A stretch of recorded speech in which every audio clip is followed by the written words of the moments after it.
Hey guys, you're watching JMojack. Yes, I know I've sort of been talking about this game kind of non-stop, and pretty much everyone on the internet has been obsessing over this game. My opinion is not that much different from everyone else's, but I still kind of want to share my opinion anyways, because it's really hard to try and like contain how much I love this game. So I want to give my final thoughts and opinion on the Breath of the Wild. Yeah, that's kind of a long name. I'm just gonna call it the new Zelda game. There's a lot I want to talk about with this new Zelda game, but I'll try to keep this video short as best as I can. Now, by no means do I think it's a perfect game.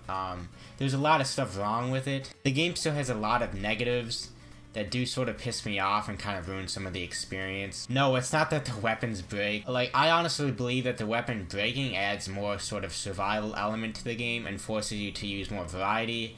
And it's kind of a good way to like balance the game and stuff. My only real complaint and negatives with the new Zelda game is one, the god-awful frame drops, especially if you're playing it on the Wii U like I am. Seriously, it's like 2017. I shouldn't be playing the new Zelda game at like 720p and 30 FPS. And it still actually dips down to like 20 in like villages. At least the Wii U version does. And the lack of variety in enemies. To put this short, you'll be fighting a lot of the same enemies throughout the game, and if you're at like end game, you're pretty much going to be farming like Lionels and stuff a good majority of it. Another thing that I did dislike with the game was that the dialogue that, you know, is dubbed over for the English is sort of cringy. A lot of them don't really just feel, they feel out of place and don't really fit into the game. Like, you either go all out with voice acting or you just don't have voice acting at all, and it's kind of awkward when it, like, everyone is like, nobody's really has voice acting in the game, and then you go into some room and then there's this weird old lady just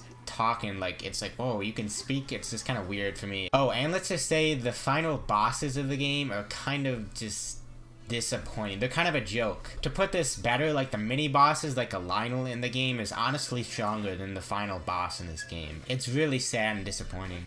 Oh, also, don't get me started on like the rain in this game. When there's lightning or rain, it's just, it rains way too much in this game. It's just, I'm not even gonna explain what happens. It just, there's flashbacks of me just like dropping off cliffs because of rain and stuff.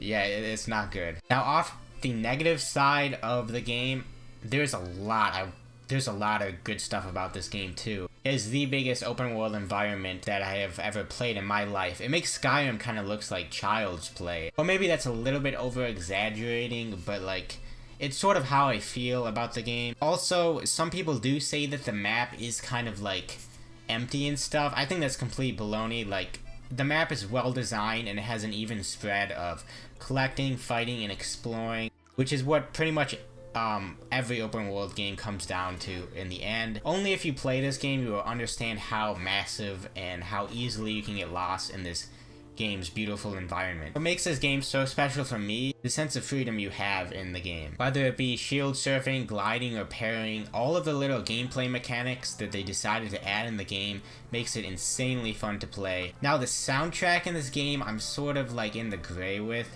By no means is the soundtrack bad in this game. I love like the sound of the wildlife, like the rain, lightning, wind, and all that. The soundtrack of the environment, like the ambience, is beautiful. But I still kind of feel like there's missing some sort of iconic or new memorable music like they have. The only like real memorable song that I found was Kass's theme. Now, exploring and doing the shrine puzzles is pretty much the highlight of the game for me. To sum it up, this game is just one massive playground for the player. Now, I don't think this game deserves a 10 out of 10 like a lot of people are saying, but I do think this game deserves a solid 9. I could see the game possibly getting an 8, but even then, that's kind of stretching it. Any lower than that would kind of be a disgrace to this game, to such an incredible game. I can gladly say this is probably one of my favorite games of all time. It was an experience that I won't forget, considering I'm still playing the game. I managed to do all 120 shrines, and I'm just pretty much like farming Lionels and stuff and upgrading my gear. But anyways, I don't want to get off topic here. This is definitely up there with my top 10 games of all time. Anyways, that was my final thoughts on Breath of the Wild.